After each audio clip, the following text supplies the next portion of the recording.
CNN, along with, honestly, other outlets like AP and Fox News, jumped the gun again. This was in the case of the Boston bombings.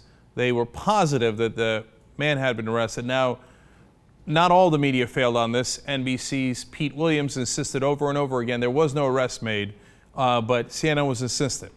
Now, the problem was throughout the day they began to realize that they were wrong, that a man had not been arrested in the bombings. So we've put together the collection of those videos mashed up for you in a simple clip here.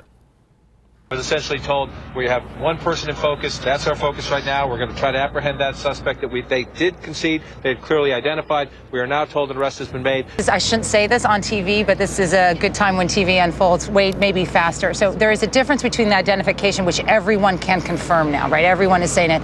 So this may look very different in about an hour if we learn that there has been no arrest. Right. But the good news is that at least there's an identification of an individual. So well, this is something can be taken into custody without an arrest. Right. So this is all the terminology. But I have actually three separate sources, but two that are very highly placed and close to the investigation that have just told me that there has been no arrest, and in fact, a suspect has not been identified by name yet. That they have, they're looking for someone, but they don't have anybody in custody yet, and they don't have an identification. Oops. Now look, here's the problem. They're on TV the whole time. They got to say something. They're dying to break a story so they can say, we're the most trusted name in news. We got it first. But hey, calm down, man. It doesn't really matter. And then now they're so worried about, oh my God, Twitter's going to get it first. Of course Twitter's going to get it first. You know why? Because there's constantly at least 100 people, probably 1,000 people on any given issue constantly saying something. So there's someone constantly saying, they got the suspect, they arrested him. It doesn't matter if they're wrong.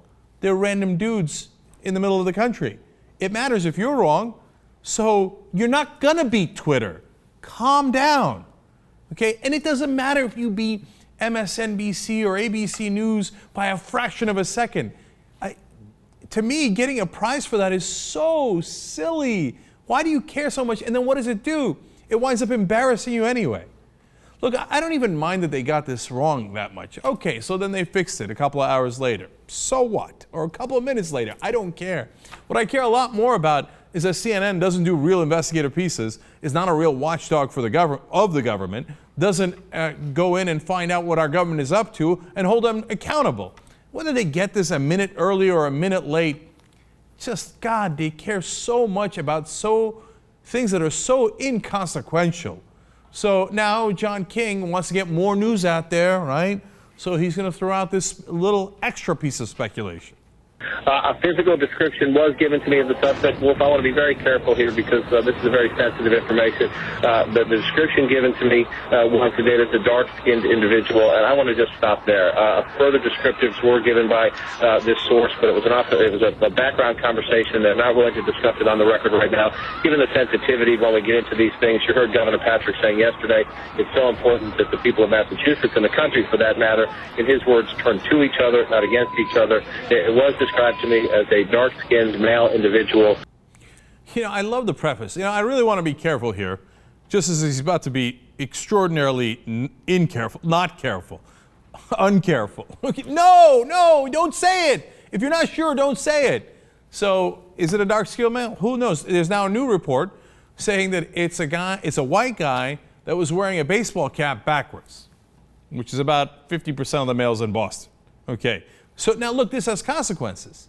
And the consequences is, first of all, there was a report earlier that, remember when they thought that the Boston police were guarding a person that they suspected at one of the hospitals right after the bombing? Do you know, we found out today that a bunch of guys had showed up with a bat at the hospital. Okay? It turns out it was the wrong guy. You remember the Saudi guy that they tackled and then the police questioned and they went and searched his home because he was running away from the bomb like everyone else on the scene. Well, what if they had gotten him first? What if the vigilantes had taken action on him? He was the wrong guy. He's cleared. He's totally innocent. It wasn't him. So now John King throws out this, oh, well, dark-skinned guy. And what does that mean? Is that black, Latino, Muslim? I guess he's implying Muslim.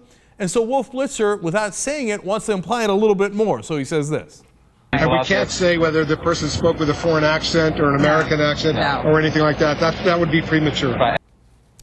You see, come on, that kind of implications when you don't know anything, you got the story totally wrong, is actually much worse than saying he's been arrested or hasn't been arrested. I was on Geraldo's radio show today, Geraldo Rivera. A guy called in and said, I'm a Southie. And here in Boston, we know a lot of people, and we're asking around. And these guys better hope that the cops get him before we do. And he literally said, I've got a couple of guys with a blowtorch and some pliers, and we're looking for these guys. Now, when a situation is that volatile, and I said at the time, I said, look, I'm a Turk, I believe in vengeance, right? But what if you got the wrong guy? What if you blowtorched that poor Saudi student who had nothing to do with it, or the guy in the hospital?